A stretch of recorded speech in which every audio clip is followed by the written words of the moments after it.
Hello everyone, welcome back to Vidyalaya. आज के video में बात करेंगे वेक्टर अलजेब्रा पे। तो उससे पहले थोड़ा सा कुछ बेसिक बेसिक चीज़ें हैं, उनको देख लेते हैं।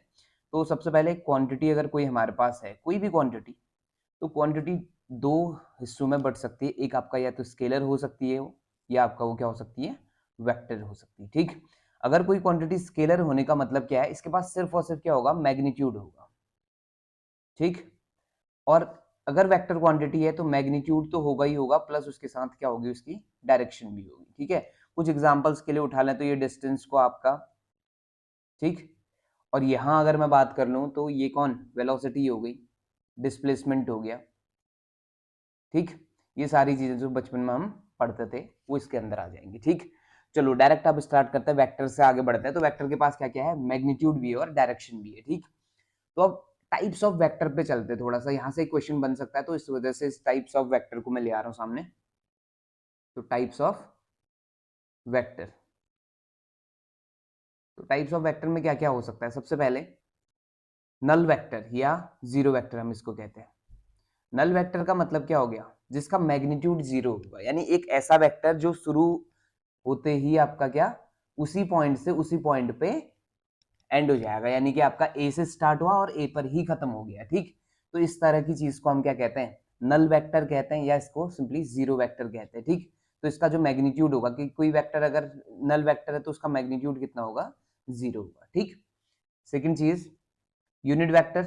यूनिट वेक्टर बहुत खास है, ये पूरे वेक्टर एनालिसिस में या वेक्टर अलजेब्रा में काम आने वाला हमारे।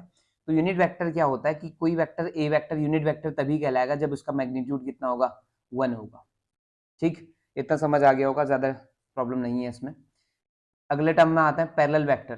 पैरेलल वेक्टर का मतलब होता है ऐसा वेक्टर जो, जैसे ए वेक्टर और बी वेक्टर है ना, अगर इन दोनों को मैं पैरेलल वेक्टर कहना चाह रहा हूं, यानी ए पैरेलल टू बी, तो इसका मतलब हुआ कि ए और बी के बीच जो एंगल होगा, ठीक है, ए एंड बी के बीच जो एंगल होगा, उस एंगल को या तो 0 डिग्री होना पड़ेगा या 180 डिग्री होना पड़ेगा। अगर इन दोनों में से कोई एक भी है तो पैरेलल वेक्टर कहलाएगा। ठीक है, जैसे पैरेलल लाइंस होती हैं वैसे यहाँ पे पैरेलल वेक्टर्स। ठीक, बस हाँ, इसको बोलते टाइम हम ये बोल सकते हैं कि अगर 0 डिग्री है ना एंगल, तो उसको कहा जाता है लाइक पैरेलल वेक्टर्स। इसको क्या कहा जाता है, लाइक पैरेलल वेक्टर्स। और अगर 180 डिग्री है तो ये कहलाएगा क्या, अनलाइक पैरेलल वेक्टर।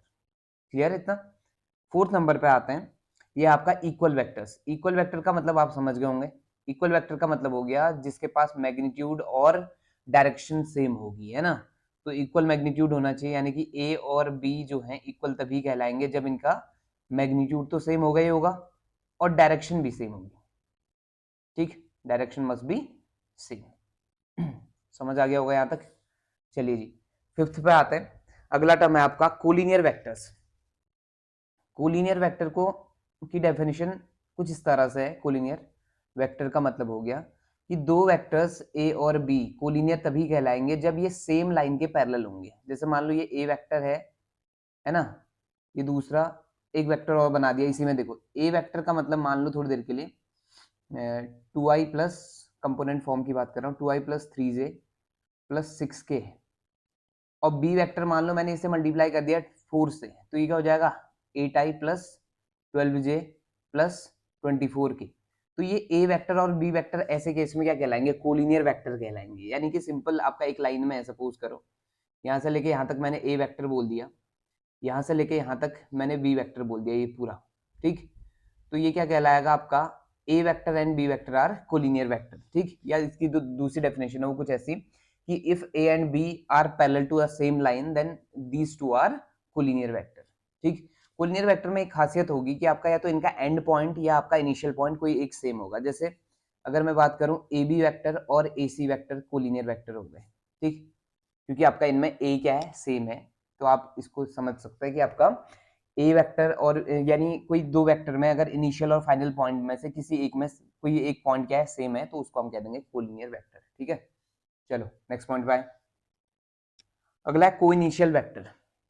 को इनिशियल वेक्टर, तो को इनिशियल वेक्टर कौन होगा, जो एक ही पॉइंट से स्टार्ट होंगे। जैसे ये वेक्टर हो गया, ये वेक्टर हो गया, ये वेक्टर हो गया, ये सारे के सारे क्या हो गए, को इनिशियल वेक्टर्स हो गए, क्योंकि इनका ओरिजिन जो है एक पर्टिकुलर पॉइंट से हो रहा है। फॉर एग्जाम्पल अगर ये ओ होता, ये ए होता, ये बी और ये सी, तो ओ ए वेक्टर और ओ बी वेक्टर, और ओसी वेक्टर, ये आपका क्या हो गए, को इनिशियल वेक्टर हो गए। और दूसरा एक चीज और समझनी है आपने कि जैसे मैंने कहा आपका वेक्टर में क्या क्या होता है, मैग्नीट्यूड के साथ साथ डायरेक्शन भी होती है। तो आप ए बी वेक्टर अगर बोल रहे हैं, एरो इस तरह से लगाया हुआ है, तो बी ए वेक्टर अगर कोई बोल दे तो क्या होगा, ए बी वेक्टर और बी ए वेक्टर में ये एक दूसरे के जस्ट नेगेटिव हो जाएंगे। ठीक है, यहाँ क्या हो रहा है, ए से आप बी की तरफ जा रहे हैं, है ना, और दूसरे वाले केस में क्या हो रहा है, बी से आप ए की तरफ आ रहे हैं। तो इस चीज को भी समझना है आपने कि आपका ए बी वेक्टर और बी ए वेक्टर लिखने का तरीका भी आपको समझ आना चाहिए। ये दोनों एक दूसरे के जस्ट क्या होते हैं, नेगेटिव होते हैं। ठीक, तो नेगेटिव वेक्टर भी हम समझ सकते हैं कि जिनमें आपका मैग्नीट्यूड तो सेम होगा लेकिन डायरेक्शन जस्ट अपोजिट होगी, इस तरह से। ठीक, ए बी और बी ए वेक्टर को हम उसमें से इंक्लूड कर सकते हैं। डन, चलिए जी, इतना समझ आ गया होगा। अब अगर मैं बात करूं थोड़ी देर के लिए एडिशन ऑफ वेक्टर्स की, तो दो वेक्टर को अगर ऐड किया जाए तो ऑब्वियस है तीसरा भी क्या मिलता है, वेक्टर ही मिलता है। जैसे ए वेक्टर प्लस बी वेक्टर मिलके अगर क्या बना रहा है, सी वेक्टर, तो यानी कि दो वेक्टर का addition again a vector quantity. ठीक है, तो अब इसको समझना कैसे, कुछ इस तरह से, अगर मान लो ये ए वेक्टर है और ये कोई दूसरा वेक्टर है बी वेक्टर, आप इन दोनों को ऐड करना चाह रहे हैं, तो बचपन में हमने सीखा था कि आपका क्या करते हैं कि पहले वाले वेक्टर का जो हेड होगा वो दूसरे वाले वेक्टर के टेल पर मैच करा दो बस। यानी कि इसको उठा के ना आप, ये जो वेक्टर है इसको उठा के बिल्कुल यहाँ रख दो, कोई दिक्कत नहीं होने वाली। ठीक है, तो ये क्या हो जाएगा, ये ए वेक्टर था, ये बी वेक्टर, तो ये रिजल्टेंट वेक्टर क्या बन जाएगा, ये बन जाएगा ए वेक्टर प्लस बी वेक्टर। तो इस तरह से इसका एडिशन होता है ज्योमेट्रिकली। ठीक है, अदरवाइज अभी कंपोनेंट आएंगे तो कंपोनेंट वाइज कैसे आपका इसका एडिशन होता है उस पर हम जिक्र करेंगे उसका। ठीक, चलो, तो वेक्टर एडिशन की कुछ प्रॉपर्टीज होती हैं, उनमें से कुछ है इस तरह से है। पहली प्रॉपर्टी आपका कम्यूटेटिव प्रॉपर्टी, तो ये क्या बन जाएगा, ए वेक्टर प्लस बी वेक्टर कहो या आपका बी वेक्टर प्लस ए वेक्टर, दोनों चीज सेम है, तो इसको कहा जाता है कम्यूटेटिव प्रॉपर्टी। ठीक, दूसरा, अगर आप तीन वेक्टर को ऐड करना चाह रहे हैं तो ऑब्वियस है आपको किसी दो को एक साथ तो लेना पड़ेगा, यानी ब्रैकेट आपने लगाना पड़ेगा। तो ब्रैकेट जैसे ही आप चेंज करते हैं ना, जैसे यहाँ बी और सी में ब्रैकेट है, यहाँ ए और बी में ब्रैकेट है, विद रिस्पेक्ट टू एडिशन, तो आपका ये प्रॉपर्टी भी इसमें होल्ड करती है, जिसे हम कहते हैं एसोसिएटिव प्रॉपर्टी।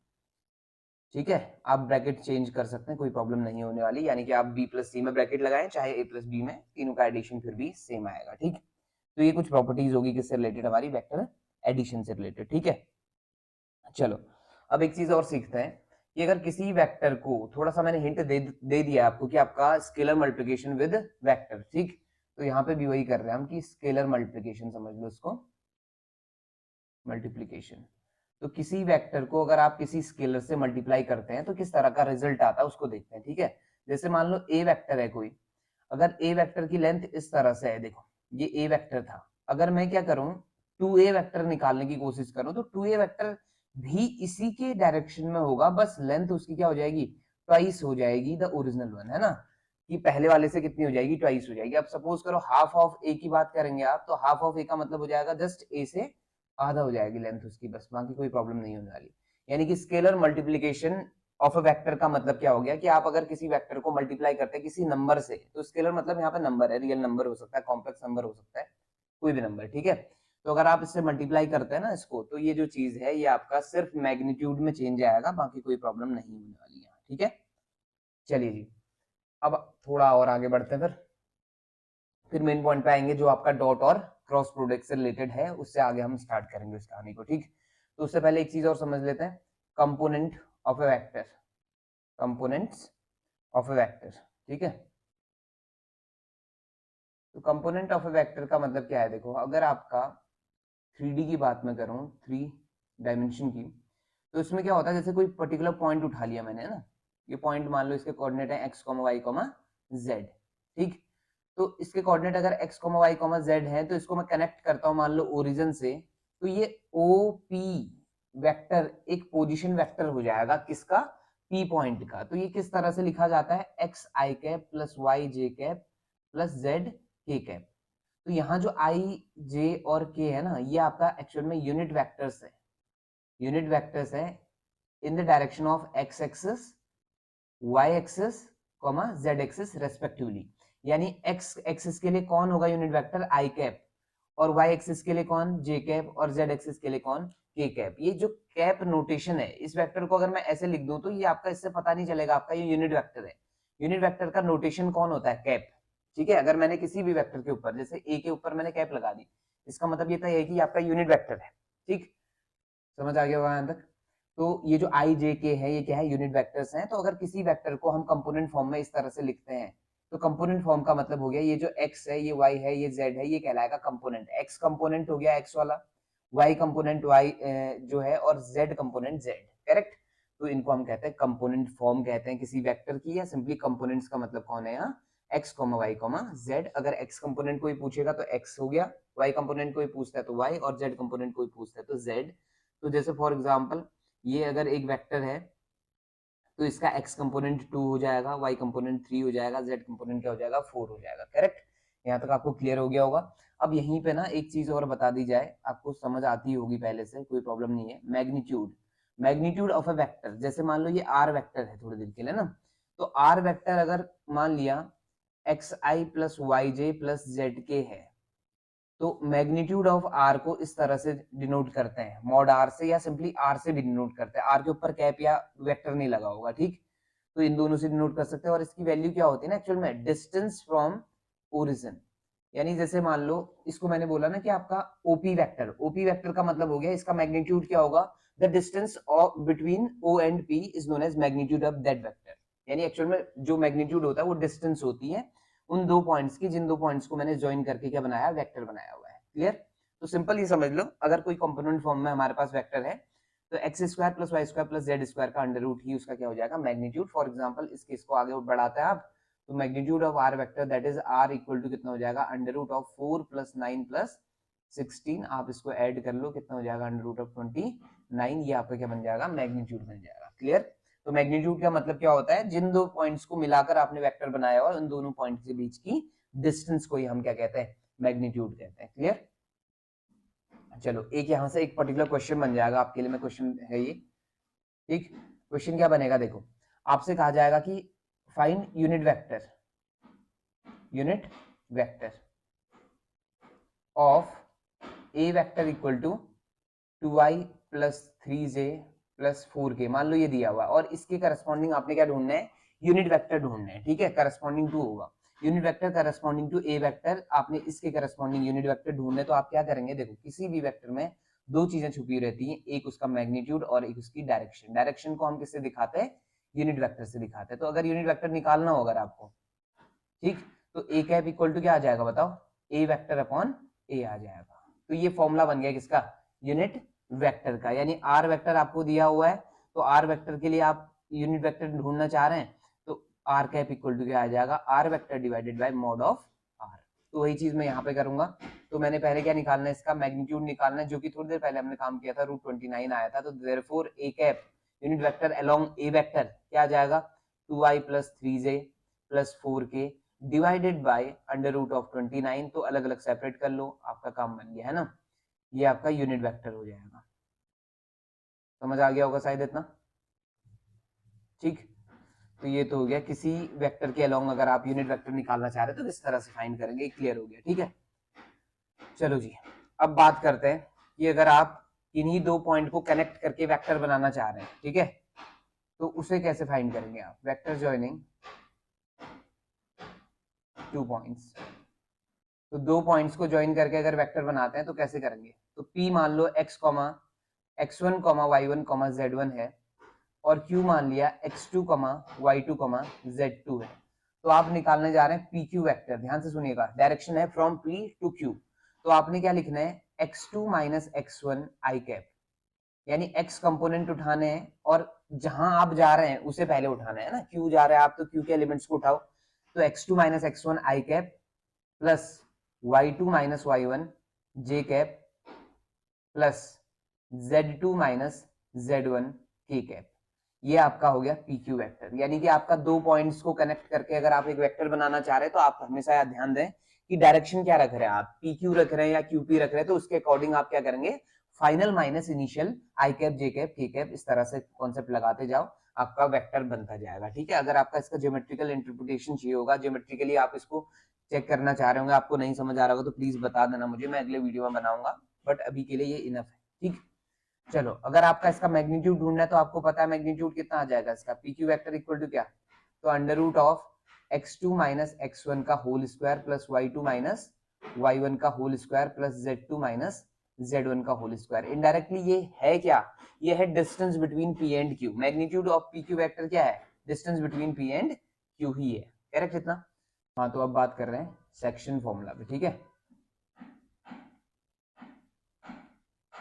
तो सेक्शन फॉर्मूला क्या है यहाँ पे वो समझना। सेक्शन फॉर्मूला दो तरह से काम करेगा, एक होगा इंटरनली और एक होगा एक्सटर्नली।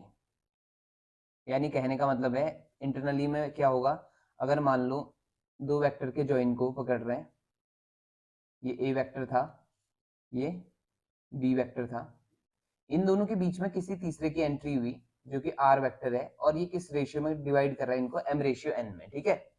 तो ऐसे केस में ये क्या हो गया, इंटरनली वाला केस हो गया। तो ऐसे में आप आर वेक्टर इक्वल टू कैसे ढूंढेंगे, M B plus N A upon क्या, एम प्लस एन, बस ये आपका आर वेक्टर फाइंड हो जाएगा आपका। और अगर एक्सटर्नली की बात होगी ना, तो एक्सटर्नली को कैसे डील करना है वो देखो, ये ए वेक्टर है, ये बी वेक्टर है, ठीक। तो यहाँ कहीं आपका आर वेक्टर मिल रहा है या बाहर कहीं आर वेक्टर मिल रहा है, यानी इन दोनों के जॉइन से बाहर है आर वेक्टर। तो ऐसे केस में मान लो आपको दिया हुआ है एम रेशियो एन में डिवाइड कर रहा है और आर वेक्टर ढूंढना है आपको, तो आप क्या करेंगे, जस्ट माइनस लगा देंगे किसके बीच, ये जो पहला वाला फॉर्मूला था इसी में आप क्या लगा देंगे, माइनस लगा देंगे, दैट्स इट। ठीक, ये एक्सटर्नली का केस हो गया, ये इंटरनली का केस हो गया। तो आपका हो गया सेक्शन फॉर्मूला। क्लियर है इतना, यहाँ तक आपको समझ आ गई होगी चीजें। चलिए जी, अब बात करते हैं कि आपका प्रोडक्ट ऑफ टू वेक्टर्स, जो हमारा मेन काम है आज के लिए, ठीक। Product of two vectors. तो अगर दो वेक्टर का प्रोडक्ट करने निकले हैं तो पहला आपका दो तरह से प्रोडक्ट होता है, एक आपका कौन, डॉट प्रोडक्ट हो गया, या जिसको हम क्या कहते हैं, स्केलर भी कहते हैं, स्केलर प्रोडक्ट भी कहते हैं इसको, ठीक है। और सेकंड चीज हो गई वेक्टर प्रोडक्ट, ठीक है। वेक्टर प्रोडक्ट या इसको हम कहते हैं क्रॉस प्रोडक्ट भी कहते हैं। क्लियर। तो देखो सबसे पहले समझते हैं कि डॉट प्रोडक्ट क्या है, उसके बाद बात करेंगे इसकी वेक्टर प्रोडक्ट की। तो स्टार्ट करते हैं डॉट प्रोडक्ट से या स्केलर प्रोडक्ट से। तो देखो डॉट या स्केलर प्रोडक्ट क्या है, इसको किस तरह से डिफाइन किया जाता है। अगर आपका ए वेक्टर और बी वेक्टर, आपके पास दो वेक्टर हैं, तो इसको रिप्रेजेंट किया जाता है A dot B equal to A B cos theta से, ए बी कॉस थीटा, ठीक। तो अगर a dot B equal to A B cos theta है तो ये आपका डॉट प्रोडक्ट को इंडिकेट कर रहा है। डॉट प्रोडक्ट का मतलब हो गया स्केलर क्वांटिटी, नाम से ही डिफाइन हो रहा है। देखो स्केलर, स्केलर का मतलब है कि ये किस तरह की क्वांटिटी को गेन कराएगा, ये आपका स्केलर क्वांटिटी देगा हमें, ठीक है। a dot B equal to क्या हो गया फिर ए बी कॉस थीटा। अब यहाँ से कुछ एप्लीकेशंस निकल के आती हैं इसकी। एप्लीकेशन क्या क्या हो सकती है, देखो सबसे पहली कि अगर a डॉट बी किसी दिन जीरो हो गया, ये इंपोर्टेंट है, a डॉट बी किसी दिन जीरो हो गया, इसका मतलब क्या हुआ, या तो a जीरो होगा या b जीरो होगा या cos थीटा जीरो होगा। अब मान लो a और b जीरो नहीं दिए हुए हैं, यानी a और b वेक्टर जो है जीरो वेक्टर नहीं है, तो उस दिन क्या होगा, theta equal to pi by 2 हो जाएगा, यानी कि which implies a is perpendicular to b। यानी आप सिंपल ये समझ लो कि अगर आपने दो वेक्टर्स को क्या दिखाना है, परपेंडिकुलर दिखाने हैं, तो आप उन दोनों का प्रोडक्ट क्या दिखा दो, डॉट प्रोडक्ट क्या दिखा दो, जीरो दिखा दो, आपका मतलब समझ आ जाएगा कि आपका हाँ ठीक है, सामने वाली चीज क्या है, एक दूसरे के परपेंडिकुलर है। क्लियर हो गया इतना। अब दूसरी चीज, अगर आपका क्या हो जाए किसी दिन, मान लो a dot B equal to zero है, अब ध्यान से सुनिएगा, तो कितने केस निकलते थे इससे, या तो a वेक्टर जीरो है या b वेक्टर जीरो है या थीटा क्या है, पाई बाई 2 है। तो यहां से देखो एक क्वेश्चन ये बन सकता है कि आपको दिया होगा a dot B equal to zero, which of the following conditions are true. पहली चीज दी होगी a vector equal to zero vector, दूसरा दिया होगा b vector equal to zero vector, और तीसरा दिया होगा theta equal to pi by 2, और चौथा दिया होगा ऑल ऑफ दी अबव, ठीक। तो आप किस पे टिक लगाएंगे, फर्स्ट पे नहीं लगा देना तुरंत, ठीक है, आप लगाएंगे इस पर ऑल पे टिक लगेगा। क्यों, क्योंकि अगर a dot B equal to zero होता है तो मैंने आपको बता दिया सिचुएशन क्या क्या हो सकती है, या तो a वेक्टर जीरो हो सकता है या b वेक्टर जीरो हो सकता है या उनके बीच का एंगल पाई बाई 2 हो सकता है। तो इन तीनों केसेस में जो डॉट प्रोडक्ट आएगा ना, उसकी वैल्यू कितनी आएगी, जीरो आएगी। तो इस तरह से भी एक क्वेश्चन आपका बन सकता है, ठीक है। चलिए जी, अब बात करते हैं नेक्स्ट। तो अगर आपका सेम वेक्टर का आप अगर डॉट प्रोडक्ट करने निकले तो क्या होगा, देखो आपको पता है कि ए वेक्टर और ए वेक्टर क्या है, इक्वल वेक्टर्स हैं, और इक्वल वेक्टर्स हैं तो इनके बीच का एंगल कितना होगा, जीरो होगा, और इनके बीच का एंगल अगर जीरो है तो इसकी वैल्यू क्या होगी, देखो ए इंटू ए cos 0 की वैल्यू कितनी होती है 1, तो ये हो जाएगा a स्क्वायर, तो यानी a डॉट a की वैल्यू क्या हो जाएगी a स्क्वायर हो जाएगी। ये समझ आ गया होगा, क्लियर है इतना, ठीक। और यहाँ से एक रिजल्ट और निकल के आता है कि जो यूनिट वेक्टर्स थे ना आई डॉट आई कहूँ या जे डॉट जे या के डॉट के, इनकी वैल्यू कितनी आ जाएगी 1 आ जाएगी, लेकिन आई डॉट जे एक दूसरे के परपेंडिकुलर होता है, जे डॉट के एक दूसरे के परपेंडिकुलर होता है, ठीक है, और के डॉट आई भी एक दूसरे के परपेंडिकुलर हैं, के और आई, तो ये इन तीनों की वैल्यू क्या आएगी 0 आएगी। तो यहाँ से भी क्वेश्चन आपका बन सकता है, ठीक है। और यहाँ से most important question, dot product से आपका सबसे इंपोर्टेंट क्वेश्चन क्या बनने वाला वो देखिए आप। पहले तो इसे एक चीज और मैं बता दूं, आपका कंपोनेंट फॉर्म बता दूं इसकी पहले।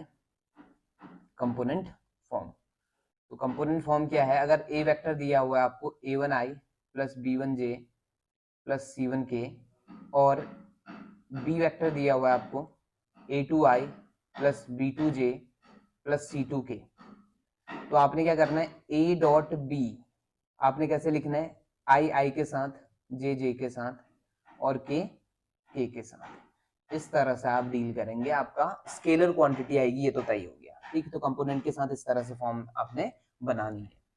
अब आ जाओ इसमें सबसे इंपॉर्टेंट जो चीज है, angle between two vectors. Angle between vectors, अगर दो वेक्टर के बीच आपने एंगल ढूंढना है तो किसके पास आ जाओ, डॉट प्रोडक्ट के पास आ जाओ, आपका वो सबसे आसान तरीका हो जाएगा। अगर ए और बी के बीच ढूंढना है आपको एंगल, तो आप वापस याद करो A dot B equal to क्या हुआ करता था, ए बी कॉस थीटा, तो यहाँ से कॉस थीटा इक्वल टू क्या आ जाएगा A dot B divided by A B, और इसी को ये ए बी जो है मैंने फ्री लिखे है ना, तो इनको आप ऐसे भी लिख सकते हो A dot B upon mod of A और मॉड ऑफ बी, ऐसे भी आप इसको लिख सकते हैं। तो एंगल बिटवीन टू वेक्टर्स इस तरह से डिनोट किए जा सकते हैं, ठीक है, क्लियर हो गया होगा। तो अगर दो वेक्टर के बीच एंगल ढूंढने तो आप इसकी मदद लेंगे, डन। चलो, तो ये आपकी कुछ प्रॉपर्टीज थी किससे रिलेटेड, स्केलर प्रोडक्ट से रिलेटेड आपको प्रॉपर्टीज समझा दी गई हैं। अब बात कर लेते हैं, थोड़ा सा आगे बढ़ते हैं। हाँ, यहाँ से एक रिजल्ट और निकल के आता है, प्रोजेक्शन। ये बहुत इंपॉर्टेंट है, यहाँ से क्वेश्चन बनता ही बनता है, ठीक है, बहुत इंपॉर्टेंट है। Projection of A on B, अगर मैंने ये लिखा हुआ है ध्यान से सुनिएगा, projection of A on B, ये बहुत इंपॉर्टेंट है। Projection of A on B का मतलब हो गया simply A dot B cap, यानी जिसका प्रोजेक्शन पड़ रहा है वो वेक्टर आएगा, और जिस पर प्रोजेक्शन पड़ रहा है उसका कैप आएगा, ठीक है। इसको अगर मैं डिफाइन करूं तो ये क्या हो जाएगा, देखो ये हो जाएगा ए कॉस थीटा हो जाएगा सिंपली, है ना, क्लियर है इतना, ठीक। तो ये ए कॉस थीटा के बराबर होगा A dot B cap, done, समझ आ गया। क्यों, क्योंकि बी का जो मैग्नीट्यूड होता है वो कितना होता है 1 होता है, इस वजह से ये क्या बन जाएगा बी कैप का, तो ये बन जाएगा ए कॉस थीटा, ठीक। या सिंपली अगर आपको कंपोनेंट फॉर्म दिए, ए वेक्टर दिया हुआ कंपोनेंट में, बी वेक्टर दिया हुआ कंपोनेंट में, तो आप क्या निकालेंगे बी कैप निकाल लेंगे यहाँ से, और बी कैप निकालने के बाद आप ए और बी का डॉट कर देंगे, तो ये निकल जाएगा projection of A on B. तो अगर ए ऑन बी कहा हुआ है तो आप क्या लिखेंगे ए वेक्टर डॉट बी कैप लिखेंगे, अगर बी ऑन ए कहा हुआ है तो आप क्या करेंगे इसको B vector dot A cap करेंगे, समझ आ गया होगा। कैप उसका आना है जिस पर प्रोजेक्शन पड़ रहा है, प्रोजेक्शन का मतलब सिंपली ये है, देखो ये डिटेलिंग में अगर आपको समझना होगा तो प्लीज बता देंगे, अदरवाइज यहाँ से आपका डायरेक्ट फॉर्मूले से काम चल सकता है। ये ए वेक्टर है और ये कहीं बी वेक्टर है, तो प्रोजेक्शन का मतलब हो गया हर एक पॉइंट से आप परपेंडिकुलर ड्रॉ कर रहे हैं, तो हर एक पॉइंट से आप जब परपेंडिकुलर ड्रॉ करेंगे ना ऐसे, तो यहाँ एक स्ट्रेट लाइन, यानी कि ये यहाँ से लेके यहाँ तक की लेंथ गेन होगी, यही लेंथ को हम कहते हैं projection of A on B, और इस लेंथ को निकालने का तरीका ये रहा आपके सामने, ठीक है। तो प्रोजेक्शन क्लियर हो गया होगा। चलो जी, यहाँ तक आपको समझ आ गया। अब बात कर लेते थोड़ी सी क्रॉस प्रोडक्ट की, ठीक है। तो अगला टर्म है क्रॉस प्रोडक्ट या सिंपली वेक्टर प्रोडक्ट। तो वेक्टर प्रोडक्ट को किस तरह से डील करना है आपने, जैसे ए वेक्टर और बी वेक्टर, आपको ए और बी वेक्टर दो वेक्टर दिए हुए हैं, तो इनका क्रॉस प्रोडक्ट कैसे डिफाइन करना है, ए बी साइन थीटा, लेकिन ये वेक्टर प्रोडक्ट, ये वेक्टर क्वांटिटी होती है, इस वजह से साथ में क्या चलेगा एन कैप चलेगा, क्लियर है इतना। ए वेक्टर क्रॉस बी वेक्टर तो है ही है, ठीक है वो चीज, लेकिन ये वेक्टर क्वांटिटी है, तो A B cos A B sine theta यहाँ तक की जो चीज है ये एक्चुअल में स्केलर थी, तो इसको वेक्टर बनाने के लिए कौन आएगी, इसकी डायरेक्शन, और डायरेक्शन कौन है, एन कैप है। ठीक है, क्लियर हो गया होगा इतना। और एक चीज याद रखनी की, ये जो ए क्रॉस बी होगा ना, ये एक ऐसा वेक्टर होगा, vector perpendicular to both A vector and B vector, ये भी समझना आपने कि ये आपका क्या होगा, vector perpendicular to both A vector and B vector, यानी दोनों के परपेंडिकुलर अगर आपने किसी दिन वेक्टर ढूंढने हैं तो वो एक्चुअल में कौन होगा, ए क्रॉस बी आप फाइंड कर लो, बस उससे आपका काम बन जाएगा। ठीक है इतना, तो ये इस तरह से डिफाइन किया जाता है। और दूसरा इसकी जो कंपोनेंट फॉर्म है, कंपोनेंट फॉर्म, तो कंपोनेंट फॉर्म कुछ इस तरह की बनेगी, अगर ए वेक्टर है थोड़ी देर के लिए आपके पास x1 i cap plus y1 j cap plus z1 k cap, और b वेक्टर है x2 i cap plus y2 j cap plus z2 k cap, तो ऐसे में आपका a क्रॉस b किस तरह से बन जाएगा, i j k आप लिखेंगे, और x1 y1 z1 x2 y2 z2 आपने एक डिटर्मिनेंट बना देनी है और इसको सॉल्व कर देना, आपका क्या निकल के आएगा, a क्रॉस b निकल के आएगा। और a क्रॉस b एक ऐसा वेक्टर है जो परपेंडिकुलर है a एंड b बोथ के, ये मैं आपको पहले बता चुका हूँ। ठीक है, क्लियर हो गया इतना। चलिए जी, अब इसी में ना इसकी कुछ प्रॉपर्टीज पे हम काम कर सकते हैं। जैसे अगर मान लो आपको दिया हुआ है क्या, ए इसकी एच दे दी, मान लिया एक पैरेललोग्राम है कहा, ठीक, और इसकी एच दे दी, ए वेक्टर भी दे दिया और बी वेक्टर, दो करस्पॉन्डिंग एच दे दी। आपसे पूछा जाता है कि इसका एरिया फाइंड करो, तो इसका एरिया आप कैसे फाइंड कर पाएंगे, ए क्रॉस बी का मैग्नीट्यूड आप निकाल लो, फाइंड हो जाएगा किसका एरिया, पैरेललोग्राम का। ठीक है, पैरेललोग्राम का एरिया फाइंड हो जाएगा आपका, अगर आप क्या करते हैं ए क्रॉस बी का मैग्नीट्यूड फाइंड कर लेते हैं तो एरिया ऑफ पैरेललोग्राम फाइंड हो जाएगा। ठीक, और सपोज करो आपको एक ट्रायंगल दिया हुआ है, इसमें ए वेक्टर और बी वेक्टर इसकी एडजेसेंट साइड्स दी हैं, तो अगर आपने एरिया ढूंढना हो ट्रायंगल का तो ये हो जाएगा half of magnitude of A cross B. बस इतना सा आपने ध्यान देना है कि पैरेललोग्राम का एरिया तो ए क्रॉस बी का मैग्नीट्यूड, और एरिया ऑफ ट्रायंगल तो उसका half of A cross B. चलिए जी, आज की कहानी आपको समझ आई होगी। चलिए, अगर आपको वीडियो पसंद आए तो please like share and subscribe. आपसे मिलेंगे नेक्स्ट वीडियो में। Thank you for watching.